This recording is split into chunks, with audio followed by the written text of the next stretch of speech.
से गए हैं, देखने के लिए लोग जाते हैं। यहाँ से रामेश्वरम कन्याकुमारी के लिए बसें और गाड़ियां जाती हैं, और मद्रास का अपने आप में एक विशेष ऐतिहासिक महत्व रहा।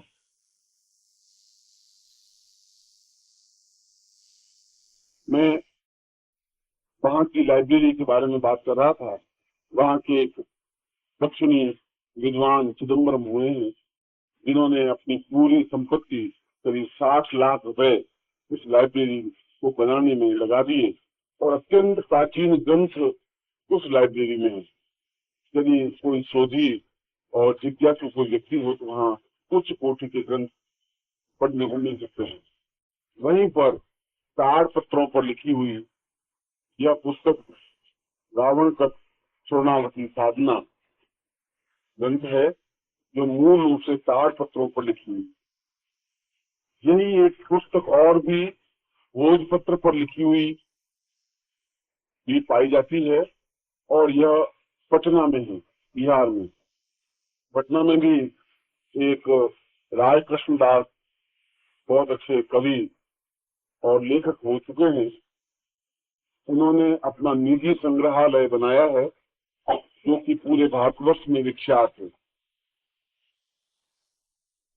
वहां पर उन्होंने राय कृष्णदास ने, मैंने उनका वह संग्रहालय देखा है, और अपने आप का पूरे भारतवर्ष का एक अकेला और अनोखा संग्रहालय है, जहाँ पर 1800 प्रकार के शिवलिंग संग्रहित है। विविध प्रकार के, विविध तरीके के, अपने आप में ऐसे पत्थर भी जिसमें स्वयं शिव का चित्र अंकित है, ऐसे शिवलिंग भी जिसमें ओंकार स्वयं प्रकृति द्वारा निर्मित है। एक विविध प्रकार का संग्रहालय है। वहीं पर यह रावण स्वर्णावती साधना से संबंधित ग्रंथ उपलब्ध है, जो कि भोजपत्र पर अंकित है। इसके अलावा भी कोई प्रक्रिया अगर रही होगी तो मैं नहीं कह सकता, मगर जहां तक मेरी जानकारी में और कहीं पर इस प्रकार की कोई पुस्तक उपलब्ध नहीं है। मगर ये दोनों पुस्तकें समान हैं, और दोनों में किसी प्रकार का कोई अंतर नहीं है। जो साधना चिदम्बरम लाइब्रेरी में उस पुस्तक में है, ठीक उसी श्लोकों का उस पुस्तक में भी है। ऐसा लगता है कि मूल संस्कृत ग्रंथ भोजपत्रों पर अंकित है, और फिर 4 ग्रंथों पर उसका एक प्रतिलिपि बना दी गई होगी बहुत समय पहले। उसके बाद में न तो उसकी फोटोस्टेट कॉपी लेने की अनुमति है, और न उसको लिपिबद्ध करने की अनुमति है।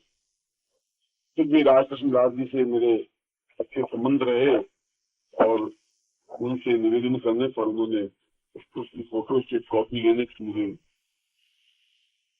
अनुमति दी। ये वास्तव में महत्वपूर्ण रहे। मगर इस प्रकार से वह ग्रंथ थोड़ा और प्रकाश में आ सका था। इस ग्रंथ की जो सबसे बड़ी विशेषता, यह 1800 श्लोकों में वर्णित ग्रंथ है, और सभी श्लोक शिखरणी छंद में है। 1800 श्लोकों में रावण ने अपनी पूर्ण विद्या को, जो भी उसके पास थी, तंत्रोक्त ग्रंथ और तांत्रोक्त पद्धति से उसने जो उपलब्धियां प्राप्त की थी, वे सभी उसमें वर्णित थे। किस प्रकार से पुष्प विमान की रचना की गई, किस प्रकार से वरुण को बांधा गया, अग्नि को स्तंभन करने की, वरुण को स्तंभन करने की, इंद्र को स्तंभन करने की, यम को स्तंभन करने की, मृत्यु को स्तंभन करने की, मृत्यु को बांधने की, ये सारी जो विधियां और तांत्रोक्त विधियां हैं, वे सभी उस ग्रंथ में हैं। इनमें भी उस ग्रंथ का 11 या 11वां अध्याय स्वर्णावती साधना से संबंधित है, कि किस प्रकार से तंत्रोक्त पद्धति से स्वर्ण प्राप्त किया जा सकता है, और स्वर्ण को उपयोग किया जा सकता है। इस ग्रंथ में, यह ग्रंथ का मैं परिचय दे रहा हूं, जिससे कि आपको मालूम हो सके ग्रंथ क्या है। इस ग्रंथ में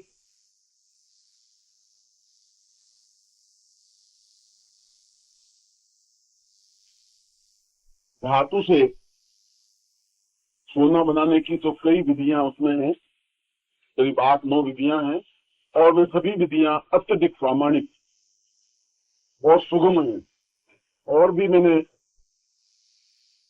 आयुर्वेद से संबंधित तो कई ग्रंथ और मौलिक ग्रंथ पढ़ने को मिले, यद्यपि मैं अपनी तरफ से बिल्कुल सामान्य बने रहने की कोशिश करता हूं कि ऐसा आयुर्वेद के बारे में मुझे बहुत ज्यादा ज्ञान नहीं है और न स्वर्ण बनाने के बारे में मुझे ज्यादा अनुभव है, मगर फिर भी जो कुछ मैंने अन्य आयुर्वेद के ग्रंथों में मैंने पढ़ने को मुझे मिला, वे थोड़ी जटिल विधियां हैं।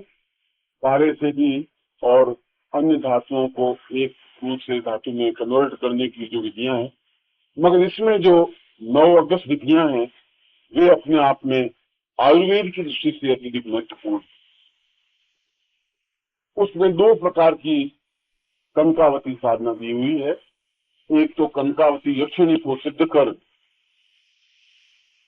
किसी भी धातु को या पत्थर को सोने में रूपांतरित कर देने की विधि, और दूसरा ताम्र को या तांबे को स्वर्ण में परिवर्तित करने की क्रिया या धातु को स्वर्ण में परिवर्तित करने की क्रिया। मैं यहाँ कनकावती यक्षिणी साधना जो उसमें मुख्य रूप से स्पष्ट की गई है, उसी साधना को स्पष्ट करना।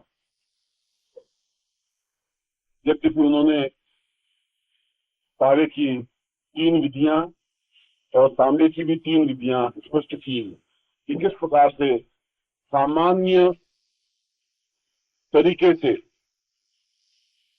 तांबे को सोने में रूपांतरित किया जाता है और पारे को सोने में रूपांतरित किया जाता है।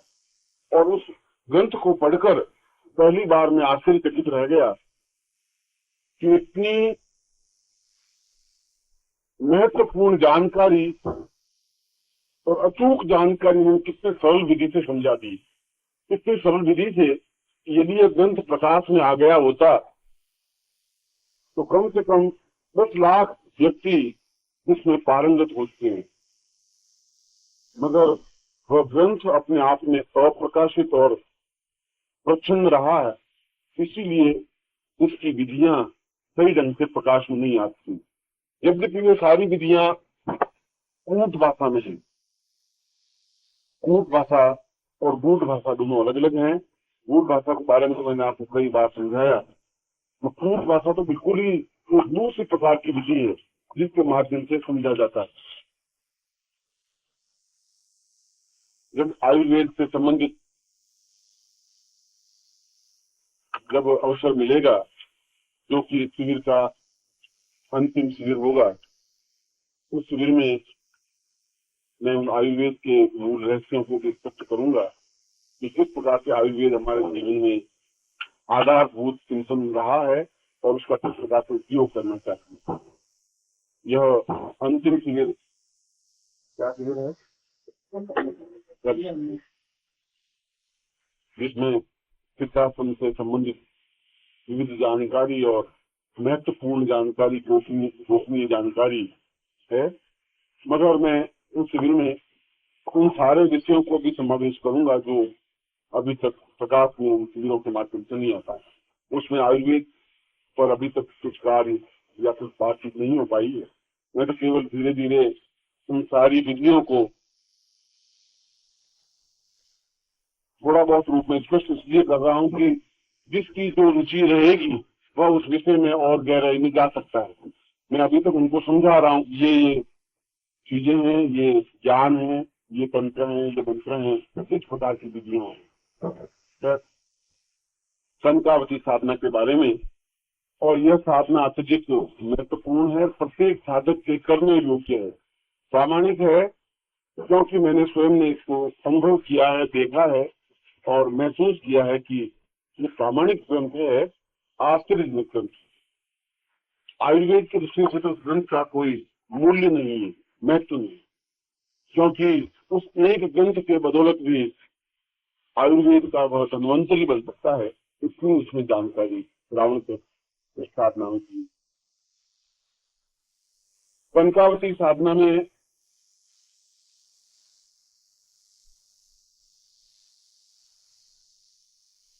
साधक को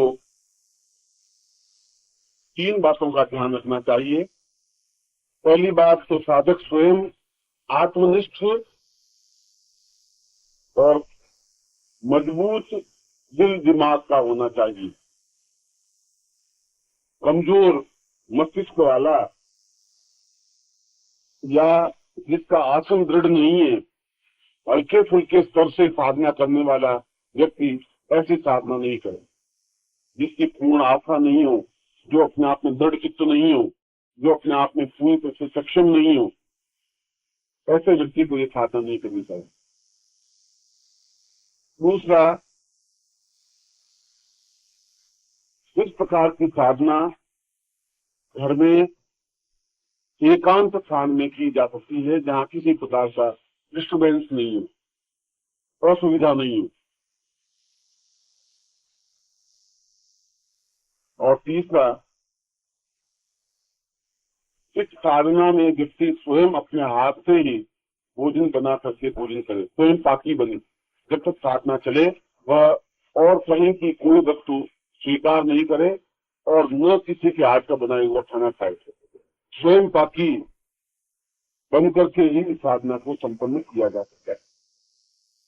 एक समय भोजन करे और अपने हाथों से बना करके भोजन करे। भोजन कुछ भी कर सकता है। ये तो उसमें 3 नियम है।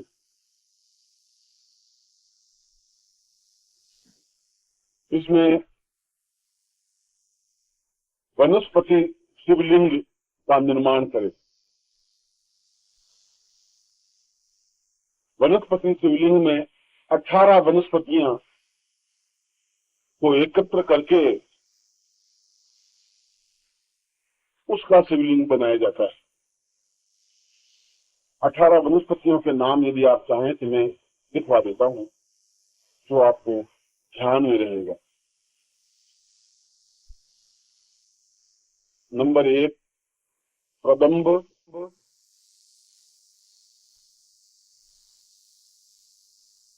नंबर 2 पीपल,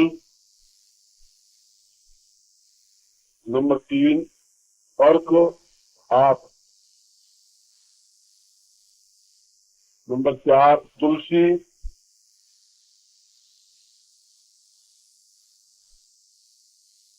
नंबर 5 आम,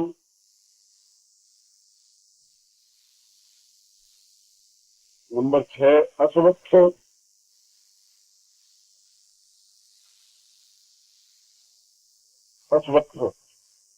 नंबर 7 तुम्बर। तुम्बर ये वनस्पति है और प्रत्येक स्थान पर मिल जाती है।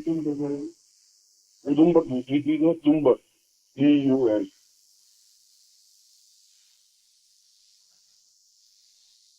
नंबर 8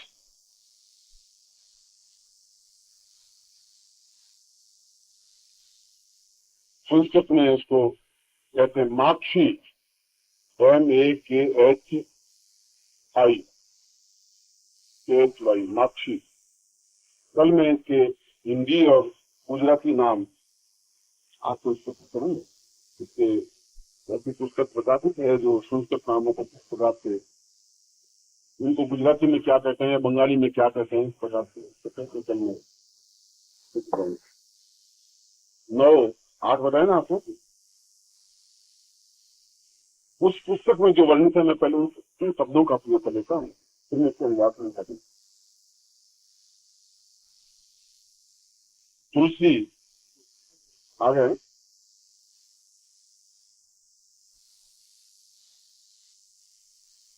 लक्ष्य, लक्ष्य,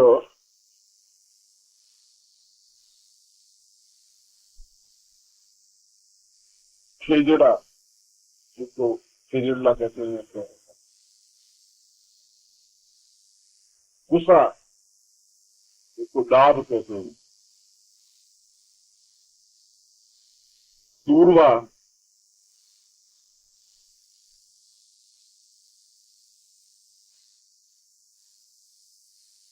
देवदारू। कितने हो गए?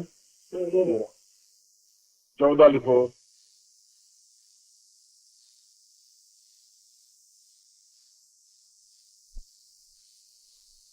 पलाश,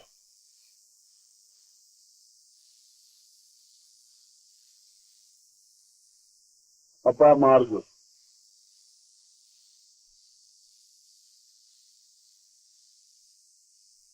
सोलवा लिखो महतकूट, महतकूट, जम्मू की तरफ इस प्रकार से पेड़ है।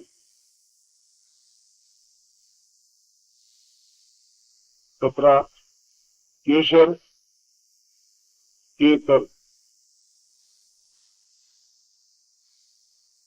और 18वां शिवात।